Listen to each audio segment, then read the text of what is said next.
आप देख रहे हैं अनहोनी। तो चलिए बढ़ते हैं आज की इस कहानी की ओर। मेरा नाम जगदीश है और पिछले 10 सालों से मैं ट्रक चलाने का काम कर रहा हूँ।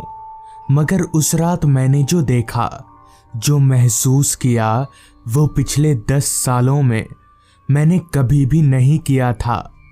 उस रात को याद करते ही आज भी मेरी रूहें कांपने लगती हैं और पूरे शरीर में एक सिहरन सी दौड़ जाती है। दरअसल बात आज से तकरीबन 4 साल पुरानी है। उन दिनों सर्दियों का मौसम चल रहा था। आम सर्दियां नहीं, दिसंबर के आखिरी हफ्ता की सर्दियां, कड़ाकेदार और जमा देने वाली। उस रात मैं और मेरा खलासी, हम दोनों ईंट से भरी ट्रक को लेकर सहारनपुर ले जा रहे थे। अमूमन ये सब काम मैं रात में ही करता था, क्योंकि रात में दिन के मुकाबले ट्रैफिक काफ़ी कम होता है, या यूं कह लें ठंड के मौसम में तो होता ही नहीं है। उस रात भी नज़ारा कुछ ऐसा ही था। पूरा का पूरा हाईवे खामोशी की चादर में लिपटा हुआ था। मेरी ट्रक के अलावा बस एक आध ट्रकें ही हाईवे पर नजर आ रही थी। मेरा खलासी राजू मेरी बगल वाली सीट पर ऐसे दुबक कर बैठा हुआ था जैसे दुनिया भर की सारी ठंड उसे ही लग रही हो। पर मुझे उतनी ठंड नहीं लग रही थी। मैं बड़े आराम से ट्रक चला रहा था। अभी मैं ट्रक चला ही रहा था कि तभी बगल वाली सीट पर बैठे खलासी राजू ने कहा, उस्ताद, आज ठंड थोड़ी ज्यादा नहीं है? इस पर मैंने कहा, तुझे ही लग रही है भाई, मुझे तो नहीं लग रही उतनी ठंड। हालांकि मुझे ठंड नहीं लग रही थी, मगर रास्ते पर कोहरा इतना फैला हुआ था कि सामने का कुछ भी देख पाना मुमकिन नहीं था। बहुत मुश्किल हो रही थी देखने में। अभी मैं किसी तरह मुश्किल से हाईवे पर गाड़ी चला ही रहा था कि तभी राजू बोला, उस्ताद, किसी ढाबे पर गाड़ी रोकना, जरा चाय वाय पीते हैं। इस पर मैंने बोला, अबे क्या यार, एक तो पहले ही देर हो रही है, ऊपर से ढाबे पर रुकवा रहा है तू। मेरी इस बात पर राजू ने कहा, क्या उस्ताद, आप भी ना, मालिक की बात पर आप इतना गौर क्यों करते हो? उसका तो काम है बोलना, वो तो बोलेगा, हम लोग अपने हिसाब से चलेंगे ना। बहसबाजी में ना कभी मैं राजू से जीता था और ना ही जीत पाऊंगा, जिस वजह से मुझे राजू की बात माननी ही पड़ी। लिहाजा मैंने ट्रक को वहीं पास ही में एक ढाबे पर रोका और हम लोग ट्रक से उतरकर ढाबे में चले गए। चूंकि वो ढाबा ज्यादा बड़ा नहीं था, इसलिए उसमें लोग भी बहुत ज्यादा नहीं थे। हमारे अलावा 1 या 2 लोग ही रहे होंगे।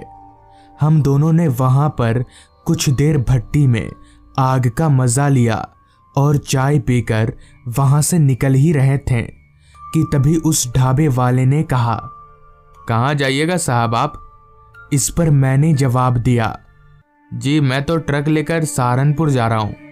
इस पर उस ढाबे वाले ने कहा, इस वक्त आप उस रास्ते से सहारनपुर जाइएगा? आप यहाँ नए नए आए हैं लगता है, आपको मालूम नहीं है यहाँ से सहारनपुर जाने वाले रास्ते को कोई भी रात 12 बजे के बाद पार नहीं कर सकता, क्योंकि उस रास्ते के बरगद के पेड़ों में शैतानों का वास है। उस ढाबे वाले की बात सुनकर मुझे बहुत तेज हंसी आ रही थी।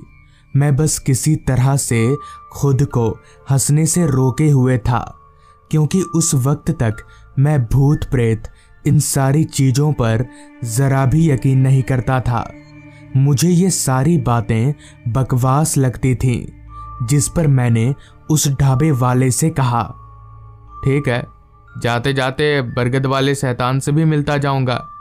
इतना कहकर मैं उस ढाबे से निकल गया। मैंने ढाबे पर जब ये बात बोली, तब वहां मौजूद सारे लोग हैरान होकर मेरा चेहरा देखने लगे। उस वक्त मैं सबके सामने हिम्मत वाला साबित तो हो गया था, लेकिन मुझे ये पता नहीं था कि अभी आगे मेरे साथ क्या होने वाला है। मैं और राजू हम दोनों चलते हुए ट्रक में आए। मैंने ट्रक को चालू किया और हम लोग सहारनपुर की तरफ आगे बढ़ने लगे। वो रास्ता जिसके बारे में वो ढाबे वाला बता रहा था वो अभी थोड़ी दूर था। इतने में ही मेरी नज़र राजू की तरफ उसके चेहरे पर गई तो मैंने देखा कि राजू का चेहरा अब काफ़ी परेशान सा दिखने लगा है। अंदर ही अंदर वो किसी सोच में गुम था, जिस पर मैंने राजू से कहा, राजू क्या सोच रहा है तू? इस पर राजू ने कहा, उस्ताद मालिक को फ़ोन करके बोल दें, कल सुबह डिलीवरी कर देंगे। इस पर मैंने राजू से कहा, पागल वागल तो नहीं हो गया तू? मालिक खा जाएगा हमें, ऐसा नहीं कर सकते हम। इस पर राजू ने कहा, पर उस्ताद वो लोग बोल रहे थे कि वहां जाना ठीक नहीं है उस रास्ते पर। इस पर मैंने कहा, उनकी बात क्यों सुन रहा है तू? वो तो कुछ भी बोलेंगे। इतना कहकर मैंने ट्रक की रफ्तार को गुस्से से और भी ज्यादा बढ़ा दिया। कुछ ही देर में हमारी ट्रक उस रास्ते पर पहुंच गई जिसके बारे में सब लोग बता रहे थे। वो रास्ता हाईवे नहीं था। उस रास्ते के अगल बगल इतना घना जंगल था कि रास्ता बहुत ही छोटा नजर आ रहा था। हमारी ट्रक के आगे पीछे उस रास्ते पर दूसरी कोई गाड़ी नहीं थी। हालांकि मैं काफी सालों से ट्रक चला रहा था, मगर इतना सुनसान रास्ता मैंने उस रात अपनी जिंदगी में पहली बार देखा था। रास्ते पर स्ट्रीट लाइट का भी कोई नामो निशान नहीं था। कहीं ना कहीं मेरे मन के एक कोने में एक अजीब सा डर पनपने लगा था, मगर मैं उस डर को बयां नहीं करना चाहता था। मैं राजू को नहीं बताना चाहता था कि मैं डर रहा हूं। अभी मैं तेजी से उस ट्रक को उस रास्ते पर भगा ही रहा था कि तभी अचानक से हमारी ट्रक का बैलेंस बिगड़ने लगा और ट्रक एक तरफ झुकने लगी। मैंने किसी तरह बड़ी मुश्किल से ट्रक को रोका, वरना ट्रक को पलटने में ज्यादा समय नहीं लगता। हमें समझ आ गया था कि क्या हुआ है, लिहाजा मैं और राजू हम दोनों टूल बॉक्स और पाना लेकर ट्रक से नीचे उतरे तो सच में हमारी ट्रक का पिछला टायर पंचर हो चुका था। खैर हमारे पास एक्स्ट्रा टायर भी था और सारा सामान भी, तो हमारे लिए ये कोई बड़ी बात नहीं थी। मैं नीचे झुककर उस पंचर टायर के नट बोल्ट ढीले करने लगा। अभी मैं नट बोल्ट ढीले कर ही रहा था कि तभी मेरे पास खड़े राजू ने कपकपाती आवाज में मुझसे कहा, उस्ताद वो देखो बरगद का पेड़, हमारी ट्रक इस पेड़ के पास क्यों खराब हुई? मैंने राजू के इशारे की तरफ देखा तो सच में हमारी ट्रक एक बरगद के पेड़ के पास खराब हुई थी, जो कि काफी हैरानी वाली बात थी। मगर मैंने राजू को ये कहकर टाल दिया कि ये सिर्फ एक इत्तेफाक है जो कि हर किसी इंसान के साथ हो सकता है। जिसके बाद हम दोनों ने मिलकर फटाफट टायर चेंज कर दिया और ट्रक लेकर आगे बढ़ने लगे। हम लोग ट्रक लेकर जैसे ही वहां से थोड़ा आगे गए कि तभी अचानक रास्ते के अगल बगल मुझे सिर्फ बरगद के पेड़ ही पेड़ नजर आने लगे। जहां तक मेरी नजर जा रही थी सिर्फ और सिर्फ बरगद के पेड़ दिख रहे थे।